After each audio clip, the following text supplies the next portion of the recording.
Welcome back. Today we're going to be making a bunch of really fun holiday classics that you can make right now in your kitchen. You don't even have to go to the store to grab any, you need a couple of ingredients, but super simple. We're making things like marshmallows, hot chocolate, cookies, chocolate pretzels, things that are holiday staples. You can make them at home with better ingredients that your kids are going to love. Also, thank you to KiwiCo for sponsoring today's video. I'm really excited to be working with them again and helping my kids be entertained while I make delicious recipes for them. So we're gonna start off with the marshmallows because they're so easy to make, but they just take a little bit of time to set. So I wanna get those out of the way first. And the ingredients are so simple. You have some water, a sweetener. You can do honey or maple syrup. I'm gonna do maple syrup this time. A little vanilla to give it some flavor. Arrowroot powder. You can also use powdered sugar if you want. I'm gonna show you how you can use that and interchange them. And then some grass-fed bovine gelatin. This is what's gonna help it all set. And a little sea salt, which is optional, but like simple ingredients. And the fact that this turns into like marshmallow fluffy white clouds of deliciousness is insane, and it melts perfectly in your hot chocolate. So let's get started and make some marshmallows. It's actually a blizzard outside right now, but you can't tell. So yeah, we're just gonna be making cozy recipes in the kitchen all day long. For equipment, all you're gonna really need is a stand mixer. You could use a hand mixer, but it does need to whisk for like 10 minutes. And then some kind of pan. I'm using a 9x9. I'm just gonna oil this up and get it prepped. An offset spatula. This is gonna help us smooth out our marshmallow fluff. A saucepan on the stove. And that's pretty much it. And obviously some measuring cups and spoons. But we are gonna go ahead and bloom our gelatin. So all you have to do is pop your gelatin into some water. It's basically hydrating it. So I have half a cup of water. By the way, I'm gonna have all of the recipes listed in the info box down below for you guys to check out. I'm gonna add that in, and this takes like 5 minutes to basically it'll just absorb all the water. And then in my saucepan, I'm gonna add in my maple syrup with a little water. I'm gonna grab that now. Okay, and we're gonna bring this to the stove. Technically, if you have a candy thermometer, which I do not, you wanna bring it to about 240 degrees, I think Fahrenheit. But we're just going to basically boil this, get it to a nice simmer, and it's about 10 to 15 minutes. I eyeball it every time and it works, but I'll put the exact temperature down below. Okay, I'm just buttering this 9x9 baking pan. You could use coconut oil too, just something to grease it up. And then we're gonna powder it with our arrowroot powder. And this is gonna help the marshmallow fluff like not stick. Comes off pretty good anyways, but this is our insurance, okay? Tell me this isn't a Christmas recipe, okay? Look at that. Now you can use powdered sugar for this. I just find it's not really necessary because the marshmallows themselves are quite sweet. So adding more powdered sugar, like if you're just trying to avoid sugar, like extra sugar altogether, the arrowroot flour works great, and it doesn't feel like weird texture wise at all. But you could also do half and half of powdered sugar and arrowroot flour, or just do one or the other. Like, it's not a big deal. So now that it's snowed on my pan, I'm gonna set this aside. Oh, and I gotta whisk. You should be back there whisking. So you can already tell some of the water has been evaporated, and it kind of like goes down by half, but I usually set a timer just for 15 minutes. I'm just stirring it so it doesn't burn, but it almost looks done, and just about a minute left. Okay, our gelatin has bloomed. Oakley's back from the park, so if you hear a little babbling in the background, that's him. He talks almost as much as me. This is what it looks like. It's just gonna basically gelify, and we're gonna add this into our blender. So I'm gonna slowly drizzle it into my blender while it's whisking. We're gonna start low and then bring up the speed. I like to have it drizzle on the side of the bowl before it hits the whisk. I'm gonna bring up the speed, and this is gonna go for like 10 minutes, and you will know when it's ready because it's gonna look like marshmallow fluff. The stuff that's in the jar that I never buy, that stuff. It's starting to get a little white and fluffy, so I'm gonna add in the vanilla and some sea salt. I'm just giving the sides a little scrape down to make sure nothing is stuck there and not getting incorporated. I did make these with honey the other day, but I think maple syrup is gonna be even better for the holidays.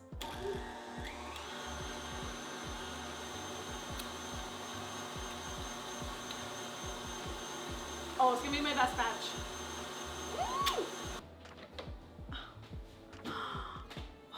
The cool thing about this recipe is it's a good base that you can play around with. You could do a chocolate peppermint version. You could add in some like freeze-dried strawberries and make them pink. Like, the possibilities are endless, and you can have so much fun all holiday long figuring out different combinations. Put away the big blender.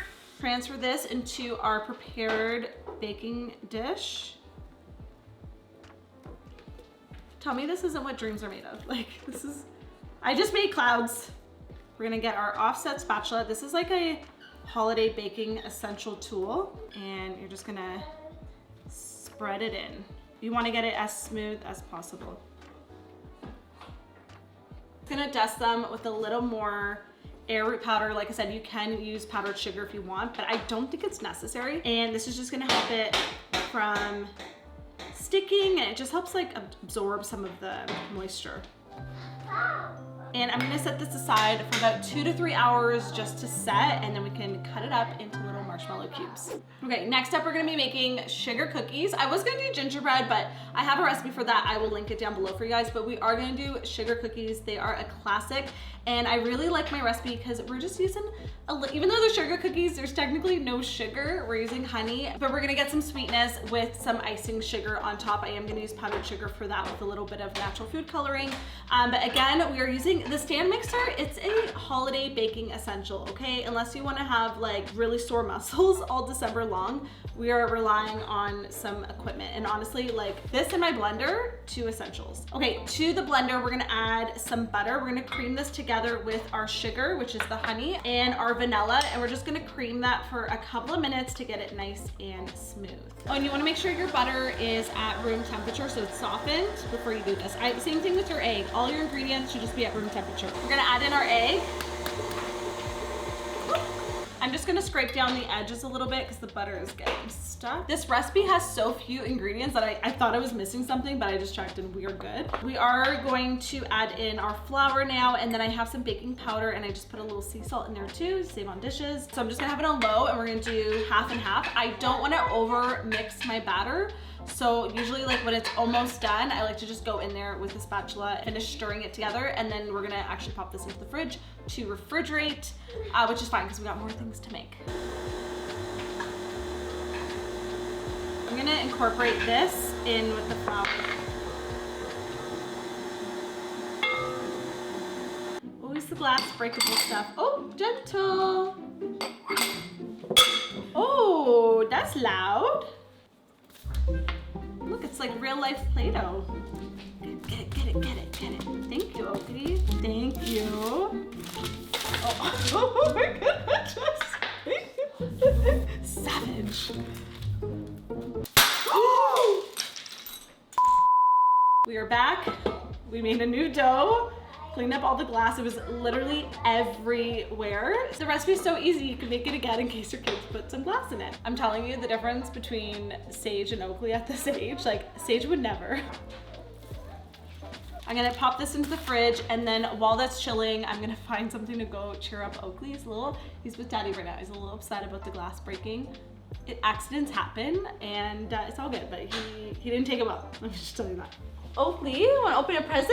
Yeah. I love the holidays, but one thing I don't love is that it just gets so cold outside. It's harder to get the kids' energy out, and we're just stuck inside more. And so finding activities and things for them to do that's not just sitting in front of the TV can be a little overwhelming. I want to be intentional about what they're playing with and that they're learning, it's hands-on. So Oakley just got his new Panda crate. This is for ages 0 to 36 months. This one's called Let's Experiment, and it's for ages 25 to 30 months. The science-based one, it looks like it's focusing on colors, which I love because Oakley has been really interested in naming different colors. It's not this type. What color is this? Blue. Blue? This green. Yeah, I think. He's interested in them, but I didn't say he's getting them right. This one here has a color lab set, a color station, a color game set. Comes with the Wonder Play Guide. It tells you everything about what's inside, ways to play, different hacks, and also about your child's development. If you're trying to figure out what to buy your kids, other people's kids for the holidays, I highly recommend something like a KiwiCo subscription. They come automatically to your door. Oakley's comes every 2 months, and Sage has the koala crate. Hers comes every single month. I love that they are hands-on activities that they're actually learning from, and they're open play. They can mix and match different things together, use their imagination, and these are items that my kids do not get bored of, and they bring out again and again, and we're constantly putting them in our toy rotation so that we can get the most out of them. Ooh, okay, this is gonna be be so much fun. We've been using KiwiCo since Sage was 6 months old, and I love that I'm still using them with both of them as they've grown up. So much thought has been put into every single detail that comes in these crates. The quality is amazing. I feel like we all love them because it gives us a reason to have some one-on-one time when they come to the door. Can you pour the water? Let's use the dropper to squeeze some into the cups. Mix it. Yeah, and use your spoon. Okay, maybe we can do a blue one and a red one and see if that makes purple. Let's put one in those. Oh, in there. Okay, mix it. Mix it.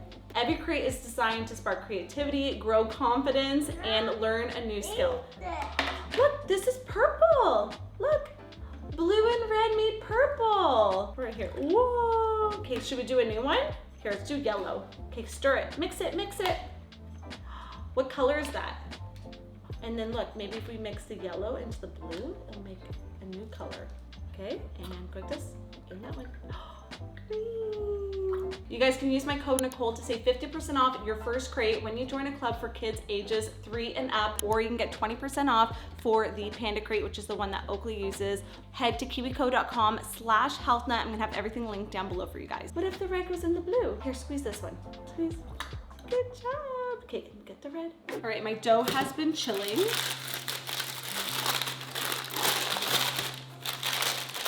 I'm gonna give my surface a little dusting of flour, and we're gonna start rolling it out. Now, what I like to do actually is just take half of it first, and I'm gonna put the other half back in the fridge because you don't want your dough to get too warm, and just from the temperature of your hand, it's gonna warm up quickly. Also, I have finally ordered a rolling pin. It's been a while. I usually like borrow one from my mom's. So we have the kids one, which it could work. I might also just use a wine bottle, which I think I'm gonna get. You know what, this could be a hack because the wine is cold, so it's gonna keep our dough colder longer, okay? Actually, before we get into it, let's just prep our baking tray. I'm gonna just line it with some parchment paper.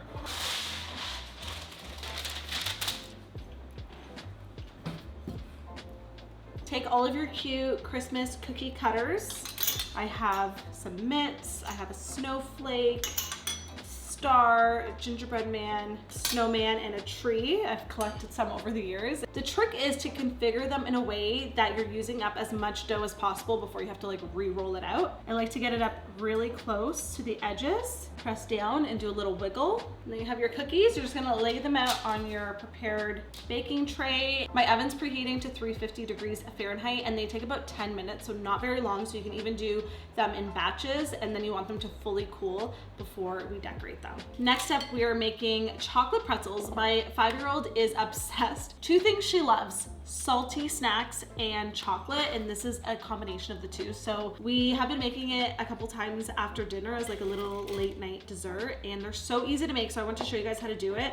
We're gonna switch up, make it a little bit more fancy for the holidays. I have some candy canes that I want to crush up, and then I found some white chocolate. When you're looking at ingredients, try to get a white chocolate that has cocoa butter. It's just better quality, better flavor, and I'm gonna do a combination. I thought we could do some chocolate and then drizzle on some white chocolate. I also have some chocolate sprinkles, and then I have some coconut oil here in case I need to thin down my melted chocolate a little bit. You can do it in a microwave, but we don't actually own a microwave. I'm just gonna do it on the stove in like a double boiler, and we're gonna melt down our chocolate, dip, and top. Like it's the easiest recipe, and we just store them in the freezer so they last forever. Great for parties and hosting.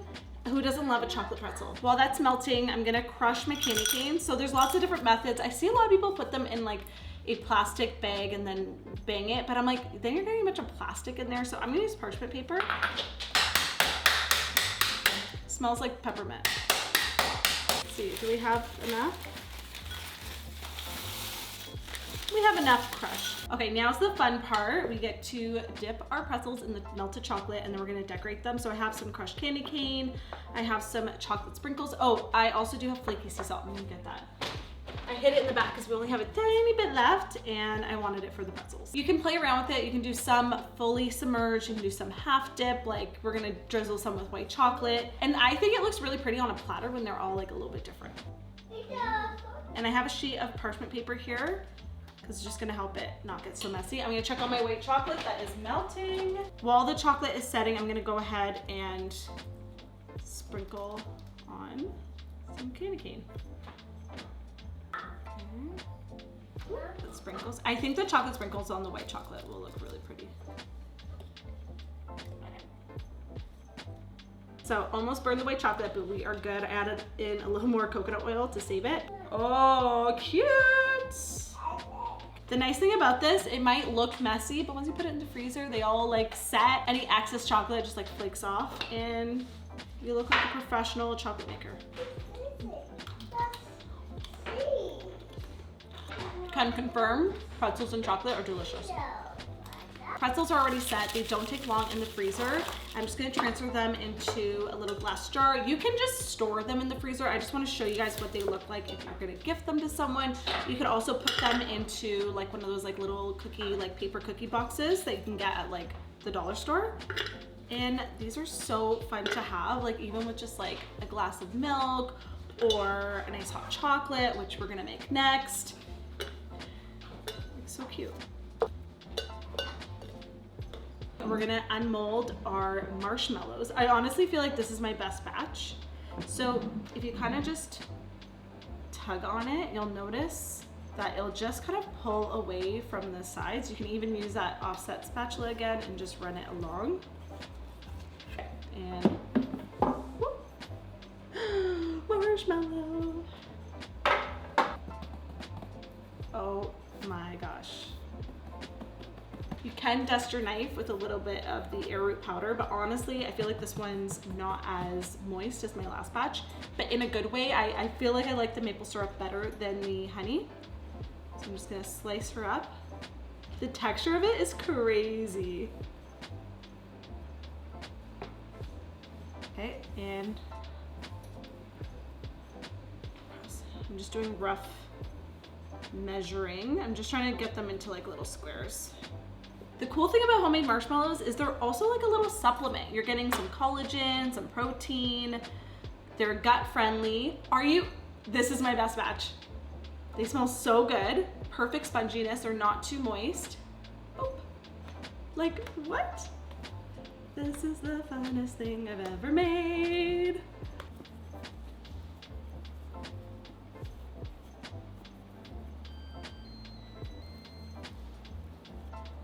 Look at that texture. Let's set these aside and make our hot chocolate, because what is even a marshmallow without some hot chocolate for just women? I love making hot chocolate at home because it's just a few simple ingredients. Water, I use canned coconut milk, cocoa powder, I just get unsweetened, pure cocoa powder, a little maple syrup for sweetness. You can also use honey, vanilla, sea salt, and cinnamon is optional. Like, it is the easiest hot drink to make. It's so warm and cozy. And when you make it at home, you know what's in it. You can control the sweetness. And my kids love this. Cocoa powder is so multi-purpose. It's a great staple to have this time of year, even making like chocolate peppermint cookies, or you could even, like I said, do the marshmallows as a chocolate version. This lasts so long and I use it for so many recipes. And honestly, I just eyeball it. I'll just do a dash of vanilla, but I'm gonna have the exact recipe down below for you guys. Okay, I'm gonna start with 2 teaspoons. You can always add more after. Oh, and a little pinch of sea salt. Really brings up the sweetness, and a dash of cinnamon, which helps with sugar balancing, and it's just like a nice warm spice to have in there. I'm gonna bring this to the stove, get it nice and warmed up, froth it, and then we're ready to serve.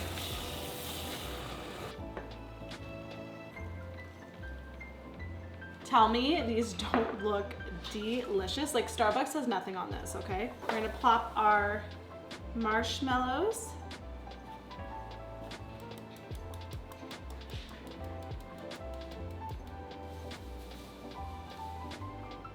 Perfect.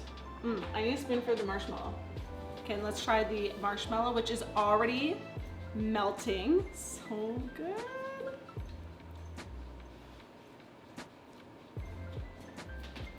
Oh, best combination. That's the best marshmallow I've ever had. You have to try this with your kids. Okay, Yeah. we're gonna make our Yeah, icing. yeah. Sage, can you put that in there in the bowl? That's a kale cream. Right back here? Yep. Is that good? So it's gonna be chaotic because both kids are home. Yeah. You can try one. Here. Here, you can try a little one. Try that one. The other ones we wanna. Are they so good? just gonna eyeball this. Tastes yummy. It's yummy? Yummy. Yummy. Okay, a little vanilla. What? This is our practice run. First, we got practice making them. Oh, It's definitely good. they're very good. You think? Okay, so. Oh no, we got to put icing on them first. Hang on. We gotta put, Get away. we gotta put icing first on them, honey.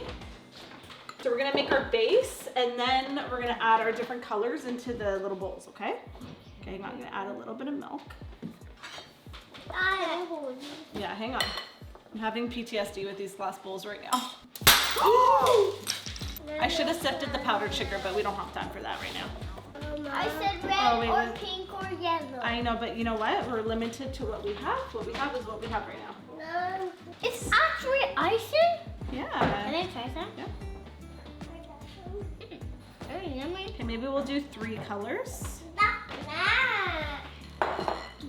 Oh, you got one.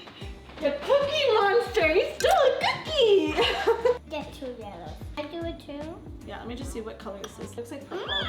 That's okay. Green is ready. Okay, so we have Green purple, is ready. we have green, and we have yellow. Here, you're gonna have your side.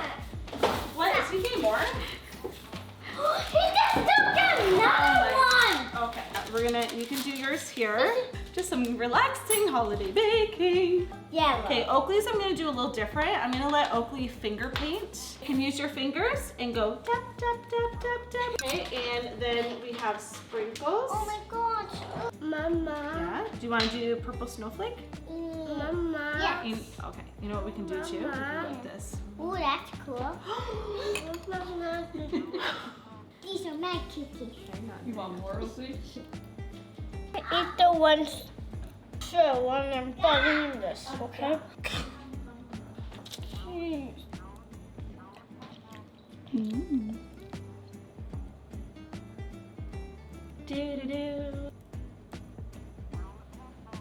This guy's basically just eating cookies for Mama. dinner. More cookies? Yeah. Okay. I'm gonna have all the recipes down below for you guys in the info box. Don't forget to check out KiwiCo. Use my code, yes? Okay, one more. You can use my code Nicole to save 50% off your first crate when you join a club for kids ages 3 and up, or you can get 20% off for the Panda crate, which is the one that Oakley uses. Yeah. I'm gonna have everything down below for you guys to check out. Thank you so much for hanging out with me in the kitchen today. I hope you make these recipes this holiday season and spend some time with your kids in the kitchen. You might make some new memories and a lot of messes. All right, I'll see you guys in the next one. Don't forget to subscribe and thumbs this video up. I am full of powdered sugar, but we're gonna be eating cookies for dinner, it looks like.